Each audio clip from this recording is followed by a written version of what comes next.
Um, we're going to get going here as people are signing on. Um, I want to welcome you all to today's webinar, Crisis Communications in the New Trump Era. Um, my name is Joe Curtatone. I am the president of the Alliance for Climate Transition and the former mayor of Somerville, Massachusetts. And, over the past year, our team at ACT has been working closely with partners across the climate economy to help organizations navigate a political landscape that's not only changing fast, but I think you could agree, growing more unpredictable, which is creating risk for businesses and for projects. After nearly 2 decades in political office, I can tell you from personal experience that communication is at the heart of progress. And whether you're celebrating success or managing a crisis, if you don't lead the message, you will be led by it. And that's especially true now when the cost of silence or delay can be steep. So we're here today because the stakes have never been higher. Federal support for clean energy is being clawed back. The Inflation Reduction Act is under full-scale assault. And in some circles, we're seeing the need for climate action itself questioned all over again. Meanwhile, the media is just saturated. Misinformation is spreading faster than facts, and many of you, developers and founders and advocates, are finding yourselves thrust into high-stakes conversations with very little warning. And that's why we're holding this webinar, to help you prepare, to help you lead, and to make sure when the pressure's on, your message is sharp, grounded, and effective. So we'll spend the next hour discussing how to mitigate risk in this new environment, how to reframe and tighten your message, and how to break through in a media landscape flooded with distractions and disinformation. Now, we believe we've brought together a fantastic panel of experts in crisis communications, legal and regulatory strategy, and corporate public affairs. Now, each person brings a unique perspective, and I'll let them introduce themselves in just a moment. But before we dive in, a quick note on question and answers. We'll reserve the final 15 minutes for audience questions, but you don't have to wait until then. You can drop your questions at any time using the Q&A function, not the chat function, the Q&A function at the bottom of your screen. And we'll be keeping an eye on it throughout the session, and we'll try to get to as many of your questions as possible at the end of this session. Now, I'm thrilled to be joined, and let me introduce our panelists. Justine Griffin. Justine is a principal at Rasky Partners. Kevin Conroy. Kevin is a partner at Foley Hoag. And Joe Dalton, who is the Vice President of Government and Regulatory Affairs at ENGIE North America. As I mentioned, each brings unique perspectives from communications, legal strategy, and business leadership. Now, I'll let each of them introduce themselves. So let's start with Justine. Thanks, Joe. Hi, everyone. Justine Griffin from Rasky Partners. I'm one of the principals here, and I run the public relations side of our business. And we have, we're known for as a go-to firm for crisis and reputation management, which is my area, as well as we're full service public relations, but we have had the privilege of working with lots of different industries. But we have become go-to for both energy and clean energy companies. Over the years, we worked with traditional players in oil and gas, and in recent years, we've had the good fortune to work with many companies who have tech that's got the potential to be transformative. So that includes, on top of wind and solar, we've worked with commercial fusion, battery storage, carbon capture, green hydrogen, and electric vehicles, just to name a few. So I'm happy to be here and talk. Thanks, Justine, and we'll hand it off to Kevin Conroy. Good morning, Mayor. Thank you for hosting us today, Mayor. We really appreciate it. We are very proud members of ACT. We love the work you do, and thank you for bringing together this panel. It's a great group. I have the pleasure to work with Justine all the time on client matters, and Joe is a client of Foley Hoag, so I'm excited about this panel. I work with this group a lot. They're very talented. I'm a partner at Foley Hoag. I'm the former Deputy Attorney General in Massachusetts under Martha Coakley. I came back to private practice in 2012. My practice focuses on representing clients before the Attorney General's office, state regulators here in Massachusetts. I often work for energy companies on permitting issues as well as tricky government relations issues, either with the Attorney General's office or the governor's office. And thank you again, Mayor. Thanks, Kevin. And now to Joe Dalton.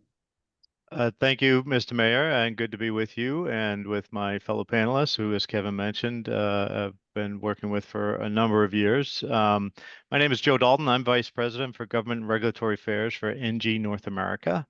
ENGIE has got about 2,300 employees in North America, principally in the US, some in Canada. We manage a range of energy businesses, including clean power generation, cogeneration, retail energy sales, and comprehensive services to help customers run their facilities in a more efficient and optimized manner. We've been partnering with customers over the last decade on energy transition and decarbonization matters. We are also proudly members of ACT and have been for a number of years.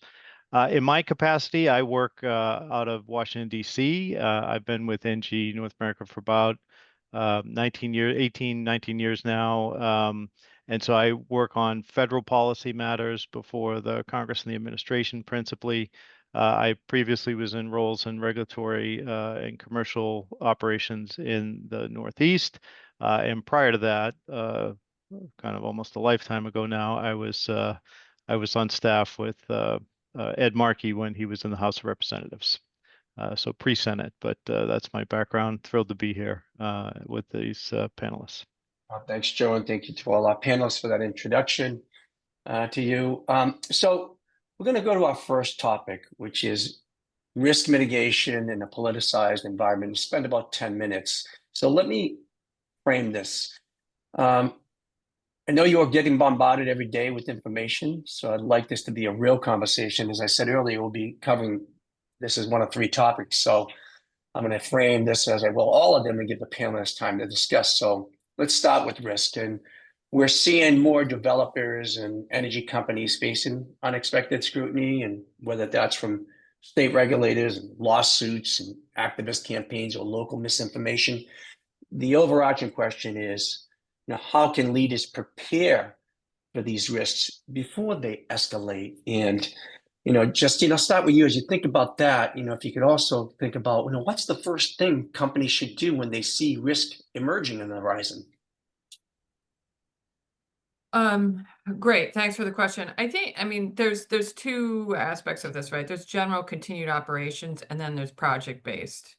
And I think any project we're now seeing, truly any project comes with opposition. The level of opposition to wind and solar has escalated. Battery projects now have more and more opposition ever since the Moss Landing fire in California. And that opposition also leads to extended review time frames, which then impact project costs. And so it's really challenging to get these through. And there's no hidden ball trick here. It's usually really a lot of hard work. You've got to start with very aggressively framing your own project. What are the benefits? What are some tangible benefits? I mean, we all know too often that the benefits are regional and the impacts are local. And I think partly you really should be working with your team to push through, be thoughtful about siting, and then how can you have tangible benefits for the local community, even if you have to create a benefits package that may cost you some money, but to have something to work with, because you will have opposition. And I think the 3 of us have talked about, you sort of game out where, based on other projects, where they're likely to come at you, best available responses, and, public, I mean, what's really required is an aggressive public education campaign around any of these projects to get them through. And even that, you still will have tricky opposition that's hard to fight back, like myths about solar or wind and that sort of stuff. But I think that if you move to define it, and you are really expert in how you launch it, you can get some momentum going. Thanks. And Kevin, and I'll have a follow-up in a second, but Kevin, as you're thinking about, as we answer this question, how leaders can prepare for these risks before they escalate, if you can maybe think about how, how can legal and communications teams align so that a company speaks with one clear voice under pressure? Yeah, I think that's a really important point, Joe, and kind of building off what Justine said. I think often what we'll see with folks we're working with is they don't take as much time and energy to set the strategy before they start executing the strategy. And part of the goal of setting the strategy, I think, is making sure you've talked to any of your consultants who are going to be involved in this project. Sometimes bringing your consultants together to allow them to bounce ideas off each other, and make sure you've thought about the entire landscape here. Justine and I work best together when we're actually talking with each other. We can bounce ideas off each other. She can say, "Hey, I was thinking about this." I can say, "Hey, from a legal perspective, I don't think that's going to work, but this might." And she could say, "Hey, but that's not going to work from a communications perspective." And we work best together when we're talking together. Sometimes I see in the strategy making sort of silos, and okay, legal's going to be over here, and communications is going to be over here. And sometimes communications will do something that I'll say, "Oh my gosh, if I had known you were going to do that, I would have done something different." And so bringing everyone together, setting out a strategy, and before you start executing the strategy, I think is really important in these circumstances. That was point number one. Point number two is I think sometimes companies feel the need to do this alone, and don't sort of think about who their stakeholders are and who could be supportive of their efforts outside of company personnel and consultants. And I'll give you a couple examples. Mayor Joe, I know you love when your members call you and say, "Hey, I got a problem, or I got a risk, or I got a project. I'd love to get your advice on it. And I'd love to figure out how ACT could be helpful to what are doing." I used to work at a business trade group. We love when our members called us and did that. And so, how are you using your trade groups? How are you using your stakeholder? That's point number one on that point. But then second, like, I think what we're seeing now with some of the challenges on the federal level is that companies are realizing, oh my gosh, our state officials are actually some of our best advocates, right? On the offshore wind side, we just saw that the state attorneys general brought a lawsuit against the federal government for the executive order that had stopped all most of the wind projects. The governor and the attorney general here in Massachusetts are looking to help companies with the Trump administration. You saw what Governor Hochul did in the wind project in New York that just got going again yesterday. And so, even thinking about your state officials, if you're having a challenge with the federal government, how can they be helpful? Thank you.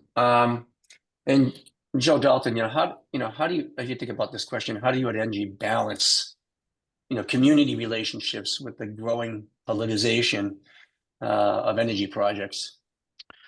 Yeah, it's a great question. And, so much of what's been said about using, outside resources as force multipliers is critically important. Having an early strategy, not to go down uh, uh, cliche highway here, but I mean, this notion that all politics is local, all projects are local, principally, right?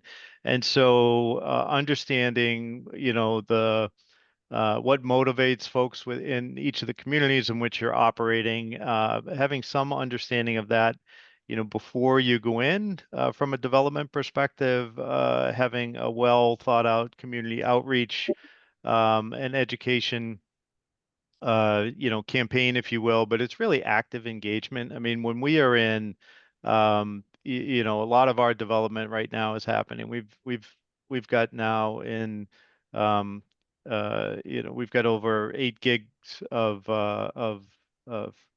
projects that are online right now in terms of capacity, and each one of those involves typically massive swaths of land, landowners, farmers, ranchers, particularly in the throughout the middle part of the country where we're operating, where the land exists and the resource exists in ways that are helpful.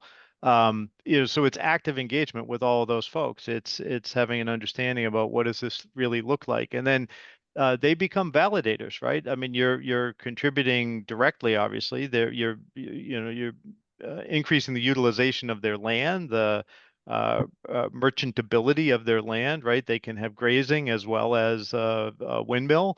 They can have grazing as well as solar panels, et cetera. And so those are then terrific relationships to cultivate and bring those folks in, and then they're endorsers, right? Because they're landowners, they're voters, right? They're constituents of the local official or the federal official, and in that way, they can really help to talk about and to kind of validate their experience of working with you as a company, and then what has that meant to them and the utilization of their land, for instance.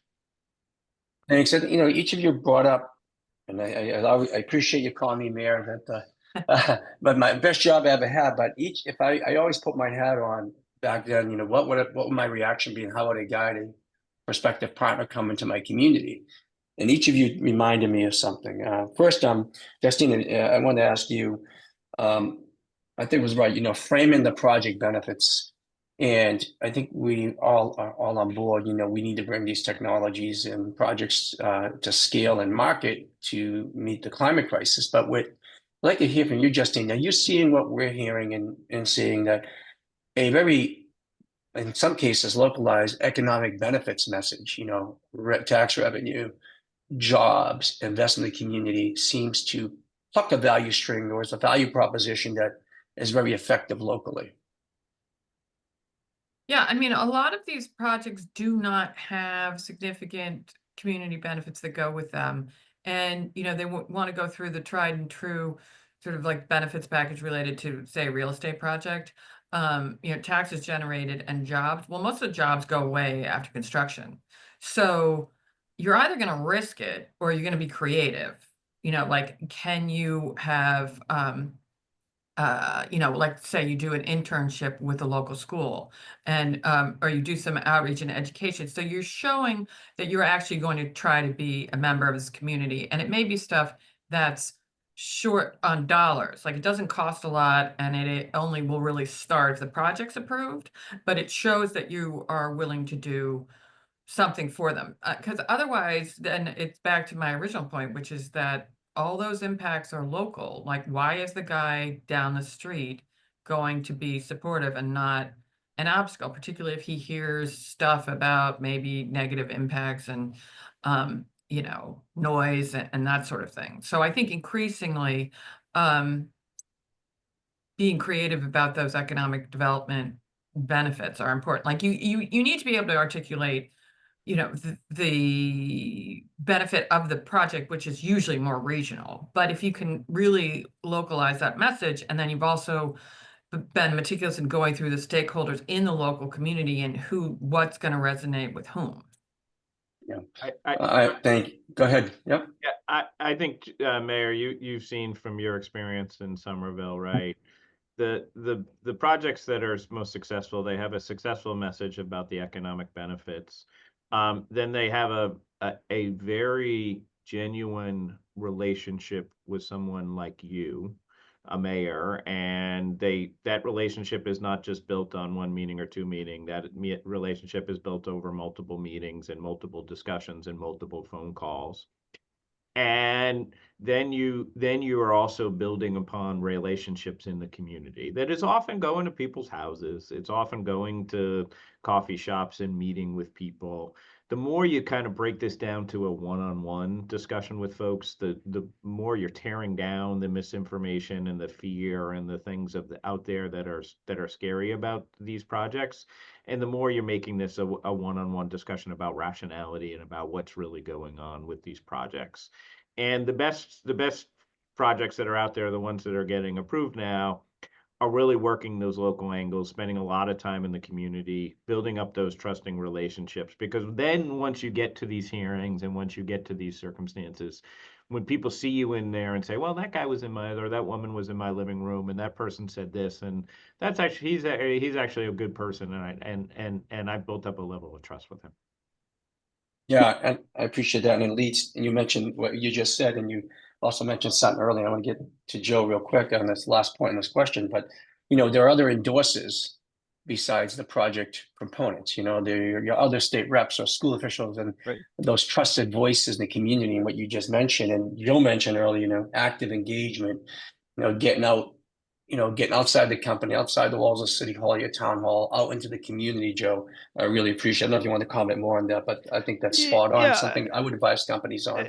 without question. And again, we have in New England, we have a bit of a bias just in the sense that we're densely populated as compared to other, parts of the country, right? So, and when I talk about landowners particularly, and I think part of this as a company that develops across the country, right? You have to kind of you have to cater your message to your audience to a certain extent because it's a different message in a more urban area versus a much more rural area. But just sticking on the rural for a moment, I mean, in those cases, like we have an entire land management team, right? So the land management team, it's essentially an element of customer service for our company, right? Because there is those are the in some respects those are the customers or the stakeholders because you're not dealing with a precinct. I mean, some states are as big as precincts, Mr. Mayor, as you as you can imagine, right? So you can be covering massive amounts of land and having and to Kevin's point, these individual coffee table conversations with folks where you're brought in and then it's active, transparent. But very engaged management of those relationships. And then in addition to that, kind of relating back to Justine's point. So with that in mind, you may have a regional school district, and again, you want to be a long-term community member. These assets are going to be energy assets are long-lived assets, right? So you're going to be in that community for a long time. You should be thoughtful about engaging in that way because you want to be a member of the community. The other thing I will say, and this is just something I picked up anecdotally, I was doing one of those lobby days a couple of weeks ago with frontline workers who came to Washington from all over the country, but they were basically in operations, in development, in land management, those kinds of roles. And I heard a couple of stories of folks who came in as part of maybe a construction crew, but actually stayed. They put down roots in the community. So just as your project is putting down roots in the community, you might actually be adding this kind of intangible value of growing communities. And so particularly in these, in some of these places where that becomes then invaluable, you're growing the economy organically as well. So it can be, Justine, actually a little bit more localized, some of the benefits in that way as well. Great, thanks. This leads to, I think, perfectly to our next topic on messaging, reframing, and clarity. In this environment, messages just can't be technically accurate. There has to be a value proposition. They have to be emotionally compelling, fast, and repeatable. And, I'd like to hear from you generally thinking about what's working right now in terms of getting clean energy stories to stick. And I'll start back with you, Joe, how you left off. How have you, as you think about that question, how have you adjusted NG's messaging as national sentiment around climate policy has shifted?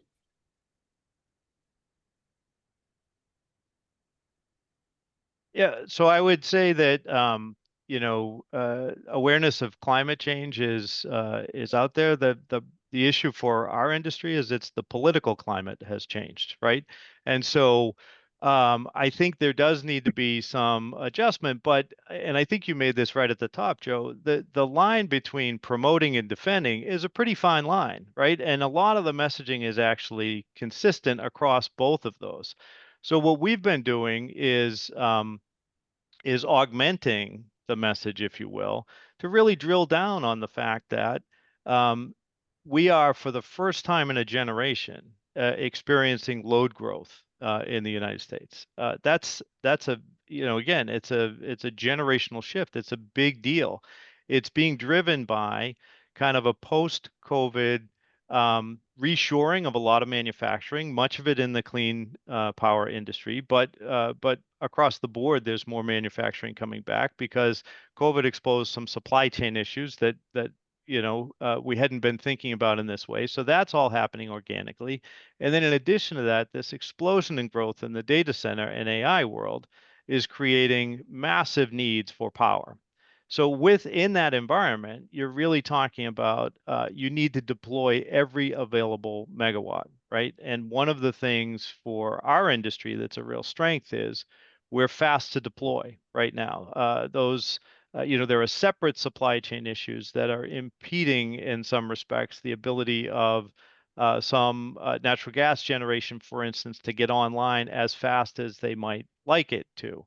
And I say that as a company that we're kind of an all the above company. And many of the clean power developers, by the way, are these all the above companies, just to be clear. But in this case, so you're now talking about fast to deploy, every available megawatt, jobs and economic growth. Over 49 gigawatts of clean power was added to the grid in 2024. The study just came out from the American Clean Power Association yesterday. Massive amounts, $70 billion of investments, contributing to a cumulative 1.4 million jobs, right? So these are bread and butter issues. Where it's deployed, it increases reliability of the grid. It keeps rates low, right? So we're in this as clean power generators with utility partners who are out there and can carry that message as well, because having this deployed in these grids, it's really sustaining a lot of grids across the country in very helpful ways. So it's kind of the flip side of the same coin. You're now defending instead of promoting, but some of your defense is actually promoted, right? But that's kind of so as we go into congressional offices now, where these projects are deployed, we talk about economic activity, reliability, all those things, and load growth. Thanks. And Kevin, let me turn to you as you think about that larger question. You have any thoughts on what kinds of messaging missteps make companies vulnerable to legal or reputational risk? Yeah. So I see two mistakes that concern me and lead to lasting damage. First is, look, I'm a former public official. I can, but I haven't done that for 14 years. Now, I can still name the companies that tried to take us on and were insulting to us in the press and tried to start a war with us. I can still name those companies. I still, in the back of my head, have an animosity towards those companies. And what I sometimes see is that companies who are feeling like their project is in trouble or are having challenges with the regulator, they go into attack mode.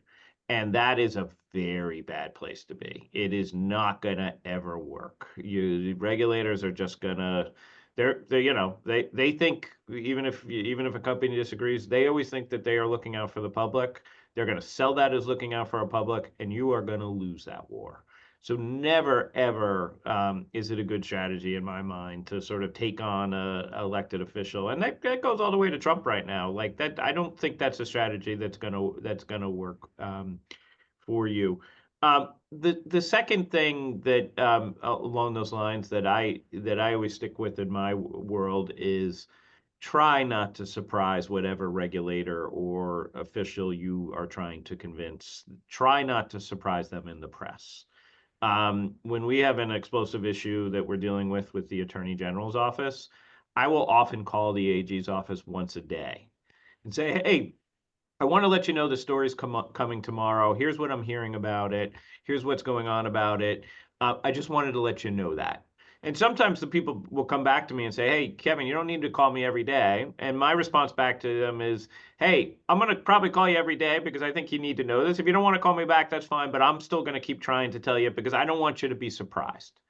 And I think the challenge is that we sometimes find that our regulators are surprised about what a company is saying, and you never want to put the regulator or the decision maker in that. And so try to over communicate in those situations.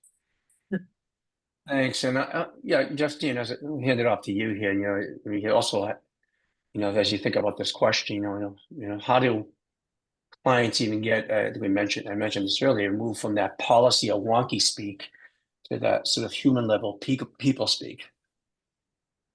I mean, I think we work with clients a lot to try to get rid of jargon. And, it's particularly pervasive in energy that I frequently think they start their conversation over the head of the average person.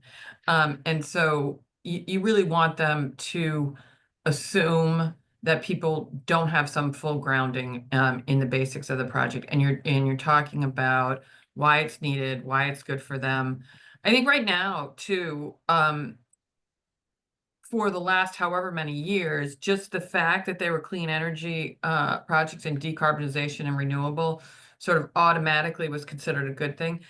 Right now, there's a little bit of a message hierarchy that you might be trying to tell people, you might be leading with aspects like cost and reliability.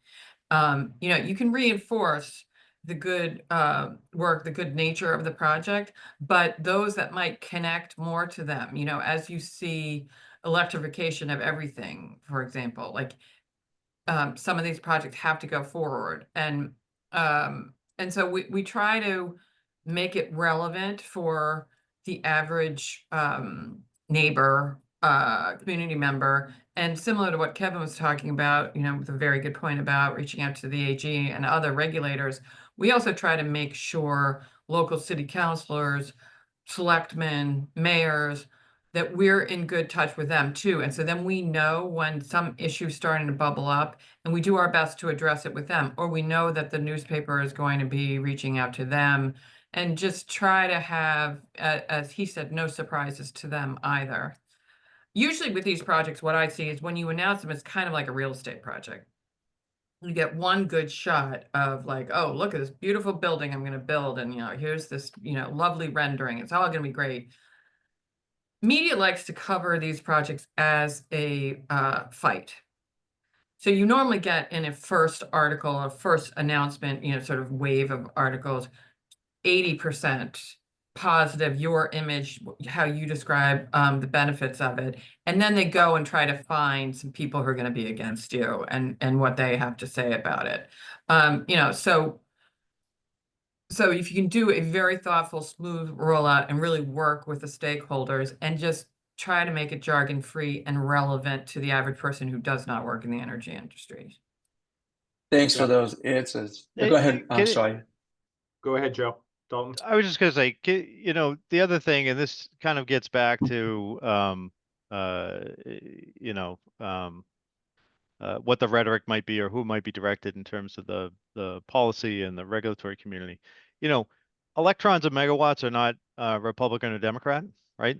And I think that it's a kind of helpful reminder to frame it in that way, right? Because there was a massive amount of clean power deployment from 2017 to 2020, and there was a massive amount of fossil deployment from 2020 to 2024, right? So these things are happening, and I think what would be helpful from a policy perspective, and we've heard some of this even in with respect to, reconciliation as a vehicle is a very lopsided vehicle. And I appreciate the urge to kind of get a bunch of stuff done in reconciliation because if you've got, single party control, it's helpful to do it in that way. But then it leaves these, similar to what Kevin was saying, like he can identify the companies that came in for headshots.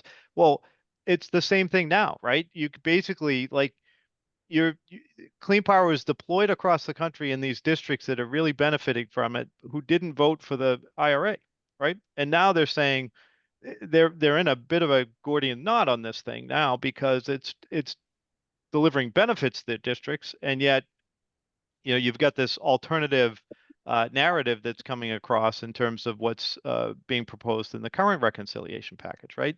So, and I'd say across the board, people wish that didn't produce the result it's producing, right? Because you'd like to be able to say in a state like Iowa, we're 62% clean power deployed, right? You'd like to say in Texas, we're the number one state for deployment of renewables, right? So it's just it creates this kind of awkwardness that would be helpful to kind of work around, if you will. Right. Yeah. Kevin, were you going to comment? I'm sorry. I was just building on what Justine said, and Justine is really good at this. I think companies make mistakes when their lawyers become their spokespeople. Justine has, on a number of occasions, reminded me of that fact, and it really is a bad strategy, because we as lawyers are trained to think about things and legal issues, and I think I'm pretty good at the communication side, but I'm still not sure I speak and people speak, as you would say, Mayor. And when clients will ask me, hey, what should I say to the press about this? I will often give my thoughts, but I will always then say, and I think you should get some help on this, because there are people who are much better at this, who do this for a living and are really good at that. And that's not what I'm really good at. Well, as a fellow attorney who doesn't practice anymore, I agree, but you do a damn good job of reconciling the two. Mayor, can I just come back on something? Yeah, go ahead. Kind of thread the needle here a little bit in this sense, right? So basically, at its core, right, what you want to be able to, the question you want to be able to answer is, what problem is this solving, right? Or how is it helping? And so I think that, and to Justine's point, Kevin's point, you definitely want to not speak in acronyms, right? But at the end of the day, is it putting food on the table if you're working in the industry? Yes. Is it keeping costs low if you're deploying? Is it a benefit to the environment? Is it dealing with meeting growing demand? Like, all those things are, you basically want to make it about tangible benefits. These projects all have those, right? Yeah, every time you put one in a community, it's a economic development project, right? Like, it's a little engine. And so, no pun intended, but that's essentially the core message here, right? Is that these projects are having positive impact. That's why these investment decisions are being taken. And that's why the story, should be a good one. Great. You mentioned the IRA. I mean, and 80% of those benefits went to red congressional districts, right? And the story of economic outputs, jobs, and a renaissance of manufacturing in this country is making it hard, rightfully so, on some congressional leaders to roll back some of those tax incentives. And that story is really important. The more we pierce through the murkiness of misinformation, the greater likelihood we successfully have of defending it. So before we go into the final topic, folks, I'm seeing a couple of questions populate the Q&A function. You might want to think about that now. This will be our last topic, and we'll take question and answers at the end. So, and I'm going to shuffle the deck here again. We'll start with Kevin, but this topic is navigating a press and social media landscape overrun by misinformation. And for some context, if folks don't know, I remember starting off, I met Kevin back in 2004. I think people got their information in 30-second sound bites. Today, it's 8 seconds and a chaotic landscape. Earned media is getting hard to secure. Social media is overrun with misinformation. So how do we still break through? And Kevin, you kind of alluded to this, have you seen examples of misinformation triggering regulatory consequences? Oh, absolutely. So look, I, often in the energy context and the other context, I'm trying to convince regulators that they don't need to do an additional inquiry, or they don't need to do an investigation, or they don't need to do a review. And the challenge with that is, often if there is something in the news media that is misinformation, the media will go grab the regulator and say, hey, are you going to look at this? And the regulator will often just say yes, right? What's the harm in saying, yes, I'm going to do an investigation on this? The problem when they say that is that it is almost impossible for a regulator to do an investigation with a review that is going to work out 100% in your client's favor. And so you're often working and striving to prevent a regulator from saying, I need to do this additional review, I need to do an investigation. And the way to do that, again, is back to the communication, right? And if we see misinformation, we're working for a client, and let's say an attorney general review or another regulatory agency, and we see misinformation out there, we're going to call the regulator right away, and we're going to say, hey, I wanted to let you know we saw this article. That's not right, and I wanted you to know that before you talk to the media about that, because it's not something you should react to. It's just plain wrong. And so that misinformation can often have can often have some challenging consequences. I know and so we try that's how we try to fight that information. I do think sometimes it's really helpful to have a social media message that is attacking that misinformation, because it allows me to say to the regulator, hey, and we're trying to address this issue. Here's our statement in response to that. This is what we're saying to people, so you know it and you have it. Thanks for that. And Justine, I'm gonna come to you now. As we think about this question, how do we break through? What strategies, from your perspective, still work for getting press coverage? Or does it just make more sense to bypass traditional media entirely?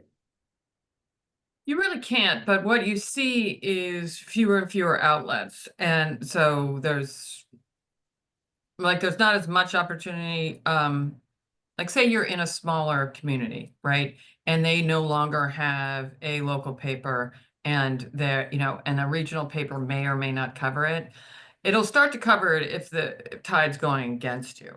So what we find is we try to be very aggressive in all types of media, Globe, BBJ, statewide dailies and business publications, but also look at the hyper local and look at trade media and clean energy media, and just try to get your message every place. But a lot of these towns, what happens these days is it might be the town Facebook page. And Facebook is where a lot of the misinformation is perpetuated. If you get a group that's against you, and I want to say a word about misinformation. Unfortunately, some of this isn't just misinformation. It's nuance. It's like, so you take a battery project that, there's a couple in Massachusetts. There's a lot of momentum of building them, trying to get them approved. Then there's this huge fire in Moss Landing in California, and everybody refers to it. Well, there are important differences for how that one was built versus how they're built now. But someone continuing to point out that on Facebook that it burned for however long and couldn't be controlled out there. That's not misinformation. It's just they're trying to then say that's what's going to happen here. So we do a couple of things. One is to be as aggressive as possible on these. And then every time you get a good hit, make sure you're putting that on social media. And then also sometimes you got to go back to old school, particularly if you're outside of a large urban market, like do a mailing to households, put, an ad in anything digital you think people are reading, buy Facebook ads, and consider it a mini public education campaign, just like if you're trying to run a local political candidate. And those are the ways that you're going to get some traction. And then I think also where you have built some relationships in the community, and so you start to develop some credibility that you're going one-on-one with them. Because really most of this is about mitigating this opposition. You're never going to get it to zero, but if you can be engaging with people and doing your best to educate, then, hopefully that opposition gets mitigated. Oh, thanks for that. And, Joe, to come to you, and, as Justine mentioned, on the digital side, and places like Facebook are very popular. I'm on Facebook, but certainly harbors of disinformation and misinformation. What's your approach from the private sector to digital communications when you're facing a surge of social media opposition or misinformation? Yeah, so I would echo a little bit of well, obviously all it's great counsel, but all of what Justine says. So the first thing I would say is, look, um, you're going to be at a different level probably of capability in that space. I mean, companies are going to be in various states of readiness to respond, right? So in that way, um, again, your trade association organizations who, have professional staff who probably, come from these backgrounds, your communications, external support, and even your legal external support, right? To just kind of prepare for the barrage. So we use all of our third-party stakeholder entities as force multipliers, right? And then the other thing is, as an antidote, and I go back to this kind of all projects as local thing, we do direct stakeholder communications, and we find that sometimes the best antidote to misinformation is just providing, frequent, transparent, good communication to the folks who are your validators, right? So as long as in this case, our landowners, our customers are well informed about what it is that this project represents or this company represents, that helps. To kind of inoculate you at least a little bit from this kind of groundswell.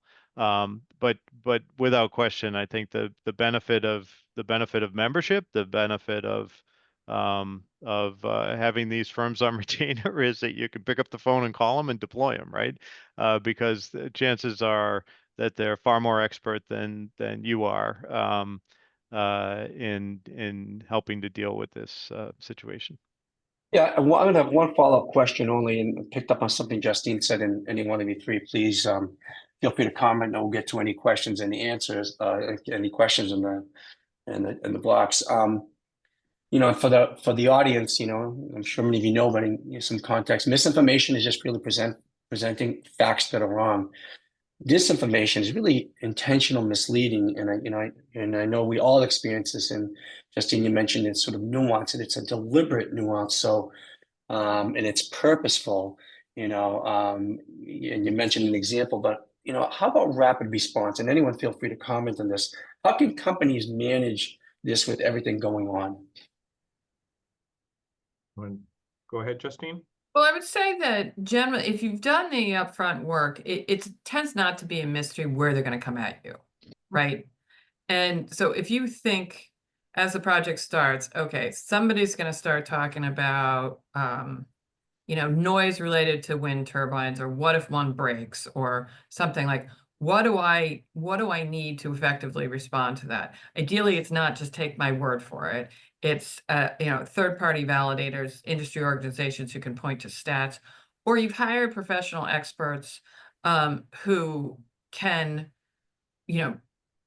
be thorough in a this is why you don't have to worry about that, or it's extremely rare type of thing. And so then you have that at the ready to deploy. So we do a lot of prep for those issues, Q&A and resources that you'd want to have to be able to point to, so that when it's inevitably, Friday at 3 o'clock and something's bubbling up, or you get a media inquiry, you're 80-90% there because you've done that preparation, and then you just implement. Thanks. Eh, Kevin and Joe, Can did I you want to just, comment? well, just one observation on that. I think it's really important as well, and this goes back to some of the earlier part of our discussion about being prepared and having a plan and having a strategy. Um, Look, some of this comes at you in a purposeful, tactical way. And there are times when you don't want to respond, right? And I think that's something that you have to kind of have a good handle on with your pros. But it is the case sometimes, and let's just look at this present environment where the dial gets turned up to 11 instantaneously. And some of that is purposeful, right? It's to perhaps make you make a mistake in response, right? And so So there are times when you may just need to let that pitch, just take. But again, I think that's all part of a kind of a strategic approach to it, where you need to distinguish what's coming at you. Yeah, I think what goes with that, Joe, is thinking about what your regulator, your decision maker, your local officials, if it's a local project, you should understand what they are probably reading on a daily basis, right? You should, look, if you got a project that's involving the State House or regulators in Boston, they're reading Master List, Politico, State House News every day. And if there's something in there, you probably got to react to that, because your decision maker on your project is going to have read that, or somebody's going to send it to them. Whereas, I think it's less likely they're going to read a random tweet, or seen a random tweet. But as Justine noted, right, that game is much different once you get away from the state level and you get to a local level, especially the farther away you get from, in Massachusetts, from Boston. And that's where the Facebook and the various other local sort of news sources become real important. And the State House News and the Politico become a lot less important. And so make sure you understand that, and you've got that thinking in your head before you're reacting to things, because it just may be noise that nobody sees, and whatever your decision maker doesn't see. Well, thanks, thank you all for your incredibly helpful insights. I do want to take at least one question from the audience as we're running near the end of time here. So, but to everyone listening, feel free to drop in others, and we'll try to follow up with you as well. You don't get to them here. So, the question from Sarah, what language works best to pierce through the fight talk so it becomes people speak? And we kind of touched on this a little bit. So for risk, for decarbonization, for other negative arguments or terms thrown at you to derail both misinformation and disinformation.